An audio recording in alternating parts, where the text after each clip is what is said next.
Star Wars, Young Jedi Knights, The Emperor's Plague. Chapter 13. With each explosive she planted, Jaina felt the metal-lined hallways seem to close in on her. At her direction, Jason sent timed explosives in alternate places, while Tenelka drew her lightsaber and sliced partly through support beams or disabled safety interlocks. Blaster bolts. When this place blows, it's really gonna blow, Jason observed. Hey, how many thermal detonators does it take to blow up an Imperial weapons depot?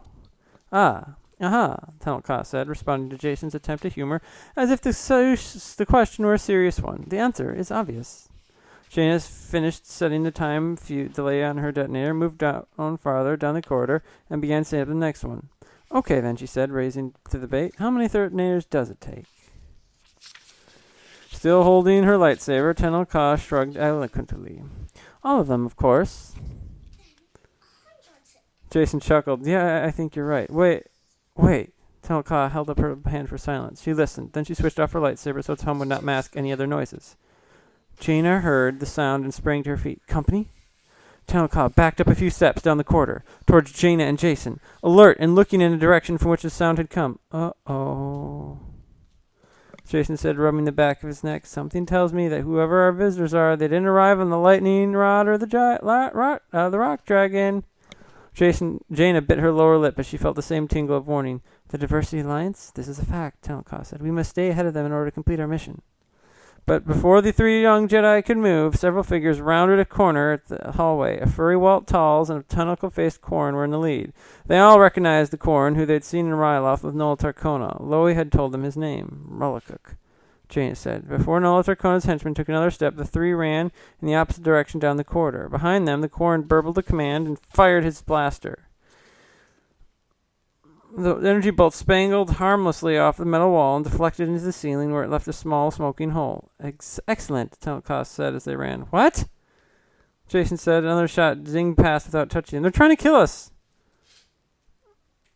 Yes. Excellent, Tenelka said, moving into the lead behind them. Her long red gold hair and warrior braids streamed out beside her. Because Rullakuk's aim is terrible.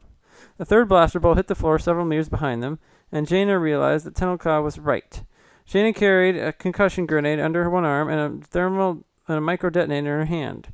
Risking to glance behind her, she noticed that the alien guards had not gained any ground. She had already set the detonator in her hand. Without stopping, she reset the timer with her free hand, activated the micro detonator's magnetic backing, and smacked the explosive against one of the metal walls where it clung. Then, pulling the concussion grenade from under her arm, she armed it and dropped it to the floor as Jason and Tenelka disappeared around a corner ahead. Jaina barely managed to dive to the floor around the corner before the first of her explosions went off.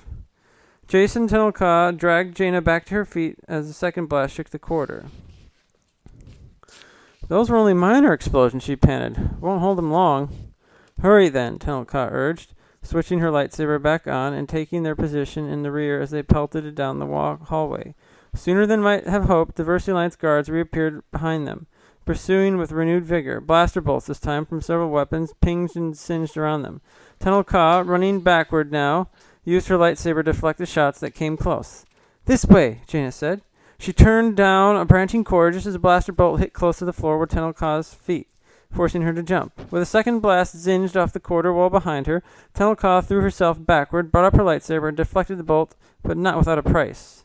Unable to regain her balance in time, Tenelka tried to pull herself forward again to land on her right feet, but her foot encountered a loose chunk of steel broken from the ceiling. Her foot slipped and the ankle turned at an angle it had never meant to assume.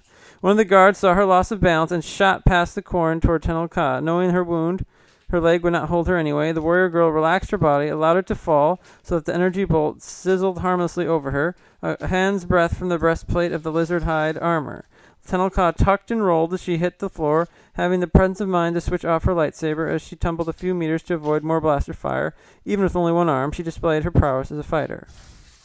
Jason stepped out of the corridor in front of her, his lightsaber blazing to deflect enemy fire. This way, he yelled, jerking his head to indicate the corridor from which he had come. Pushing off from the metal wall behind her, Tenelka rolled herself in the far corridor in a tumbling roll. During calisthenics, she'd often use such maneuvers to bring herself out of defensive position, back to her feet and ready to go on the offensive. This time, though, when she came out of the roll with both feet planted beneath her, a jolt of pain lanced upward from her right ankle. She bit back an outcry. She could not afford to draw Jason or Jana's attention away from their own defenses by causing them to concern for her. This way, Jana's voice hissed. Jana stood farther down the corridor at the control panel to a safety interlock, where a vaulted portal was set into the bulkhead. Jason backed around the corner beside Tenelclaw, still deflecting blaster bolts. Come on, you two, Jana called. Her brothers turned and ran, grabbing for Tenelclaw's arm. She gritted her teeth and pounded down the hallway next to him, ignoring the spear of pain she felt every time her foot touched the ground. Moments later, they were through, and Jaina swung the heavy portal behind them. I set an entry code on the emergency airlock, she explained. I don't know how long it'll hold them. Tenelclaw ignored the flaring pain in her right leg, tuning it out as if switching off a faulty comm link. Perhaps our situation calls for desperate measures, she said.